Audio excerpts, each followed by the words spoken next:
श्री राधे। कर्म प्रधान है, यह बात जो महापुरुष जान लेता है, जो पुरुष जानता है, उसके लिए कोई कर्म करने की आवश्यकता ही नहीं रहती। यदि किसी पुरुष ने जान लिया कि कर्म प्रधान है, फिर कोई कर्म करने की जरूरत नहीं रहती।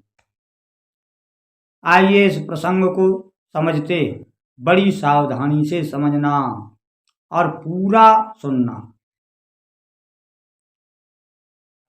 एक महात्मा लेटे हुए हैं, परमहंस वृत्ति के। एक राजकुमार आया, मखमली चद्दर ओढ़ रखी थी। जब उसने देखा कि ये कोई लेटे हुए हैं सर्दी में,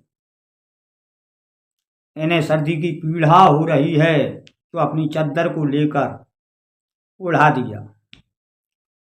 महात्मा ने शब्द बोला, तभी तो,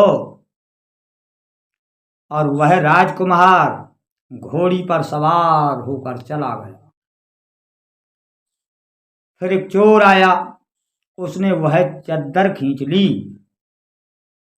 तो फिर महात्मा ने शब्द बोला, तभी तो, वह चोर चद्दर लेके चला गया। फिर एक समझदार आया,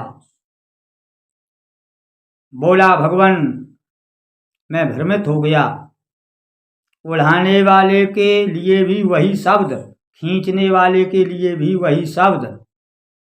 तो महात्मा बोले, क्यों, तू कर्म नहीं जानता? तू कर्म की प्रधानता को नहीं जानता?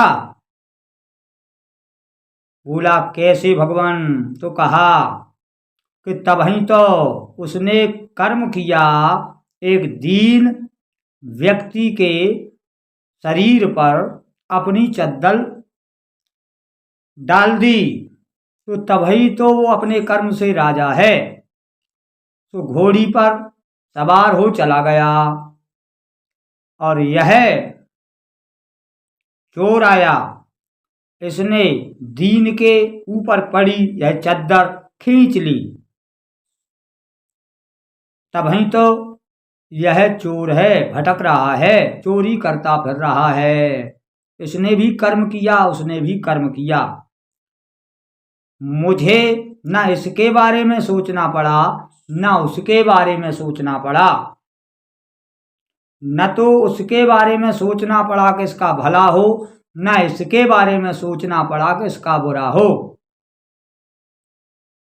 मात्र इतना ही कहना पड़ा, तभी तो का अर्थ है, जैसा जिसका कर्म है वैसा ही उसका फल है। तो मैं कर्म को जानता हूं, इसलिए मुझे किसी के बारे में सोचने का भी कर्म नहीं करना कि किसका बुरा हो और किसका भला हो। मैं मात्र दृष्टा हूं। जब आप मात्र दृष्टा बन जाओगे और जान जाओगे कि कर्म प्रधान है, तो तुम्हें किसी को वरदान, किसी को श्राप देने की कोई जरूरत ही नहीं है, क्योंकि कर्म प्रधान विश्व रच राखा, और जो जस करह सो तस फल चाखा। तुम तो दृष्टा हो, बैठे हुए हो, कर्म प्रधानता से रचा हुआ है। एक व्यक्ति आया, गालियां दे रहा है, उसके प्रति इसका बुरा हो ऐसा सोचना ही नहीं है, क्योंकि कर्म प्रधान है। उसका कर्म बिगड़ रहा है, वह नाश को प्राप्त हो जाएगा। एक व्यक्ति आया, सम्मान कर रहा है, दंडवत प्रणाम कर रहा है, उसके बारे में भी आशीर्वाद सोचना नहीं है, क्योंकि वह कर्म कर रहा है, उसी कर्म से वृद्धि को प्राप्त हो जाएगा। तो जिसने कर्म की प्रधानता समझ ली है, जान ली है, उसे किसी के प्रति कुछ सोचना ही नहीं है, किसी के बारे में कुछ नहीं सोचना। इसी प्रकार से संत जन कर्म की मर्मता को जानकर निष्फिक्र संसार में जीवन धारण करते हैं, न मान से डरते हैं न अपमान से डरते हैं, क्योंकि वे जानते हैं कर्म प्रधान है। जो जैसा करेगा वो ठीक वैसा ही फल पाएगा। मुझे न इसके बारे में सोचकर कर्म करना है न उसके बारे में सोचकर कर्म करना है। मुझे तो अपना ही कर्म करना है। मैं दृष्टा हूँ, मुझे तो दोनों को मात्र देखना है। मैं सबका साक्षी मात्र हूँ।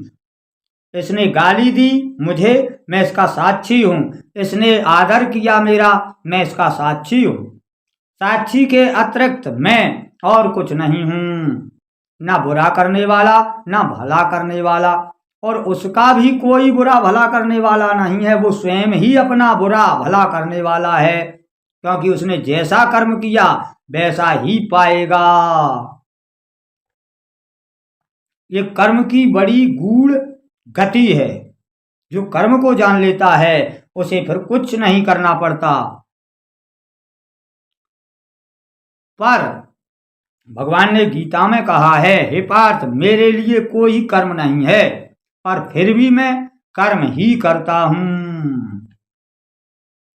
तो कर्म को जानने वाले महापुरुष कर्म करें पर अकर्ता रहें। किसी के बारे में कुछ सोचने की आवश्यकता ही नहीं है। कर्म करना तो अनिवार्य है, पर हकीकत में उन्हें कर्म नहीं बांधते, क्योंकि वे कर्म करते ही नहीं। वे किसी के बारे में कुछ सोचते ही नहीं। वे मात्र दृष्टा बन के देखते हैं और कर्म की प्रधानता को जानते हैं। आप भी कर्म की प्रधानता को जानिए और अपना कर्म कीजिए, दृष्टा बन जाइए। तब तुम्हें यह दृश्य भली भांति नजर आएगा। जब तुम दृष्टा बनोगे, देखने वाले बनोगे। अभी तो तुम स्वयं करता हो। तमाशा देखने वाले तमाशा खुद न बन जाना। तुम तो तमाशा देखने वाले हो, पर तुम स्वयं तमाशा बने हुए हो। तो लोग तुम्हारा तमाशा देखेंगे, और यदि तुम तमाशा देखने वाले हो गए तो लोगों का तमाशा देखोगे। यह बड़ा विचित्र तमाशा है। बिड़रे ही महापुरुष इस तमाशे को देखते हैं और तमाशा देख देख कर प्रसन्न होते हैं। कहीं दूसरा और तमाशा देखने की भी इच्छा नहीं होती, क्योंकि तमाशा ही सब संसार है। तमाशा ही हो रहा है। कोई कोई तमाशा कर रहा है, कोई कोई तमाशा कर रहा है। तुम मात्र दृष्टा बन के समस्त तमाशों को देखिए और आनंद लीजिए। जैसे राजा अपनी सीट पर बैठकर नट की कलाओं का आनंद लेता है, इसी प्रकार राजे की भांति अपनी सीट पर दृष्टा बनकर बैठ के इन समस्त संसार के नटों का तमाशा देखिए। ये सब नट हैं जो तमाशा कर रहे हैं, और जब ये चूक जाते हैं तो रस्सी से गिरकर इनकी कमर टूट जाती है। और राजा तो अपनी सीट पर बैठा देखता रहता है, उस कला के तमाशे को भी देखता है, और जब गिर के कमर टूट जाती है तो उस तमाशों को भी देखता है। वह दृष्टा है, वो समस्त तमाशों को देखता है। इसलिए दृष्टा बनिए, साधक बनिए, साधु बनिए। राम झरूका बैठ के और सबको मुजरा ले, जैसी जाकी चाकरी उते सुईता दे। ये राम झरूका है दृष्टा। इस पर बैठ के देखिए, जिसकी जैसी चाकरी है, जैसे राजा नट की कला के अनुसार इनाम देता है, ऐसे जिसकी जाकी चाकरी है ताको तैसो दे। और देने के लिए उस राजा के पास जैसे खजाना होता है, इसी प्रकार कर्म रच रखा है गोविंद ने। उसी कर्म रूपी खजाने से जिसकी जैसी कला है वह उसी खजाने से वह पाएगा।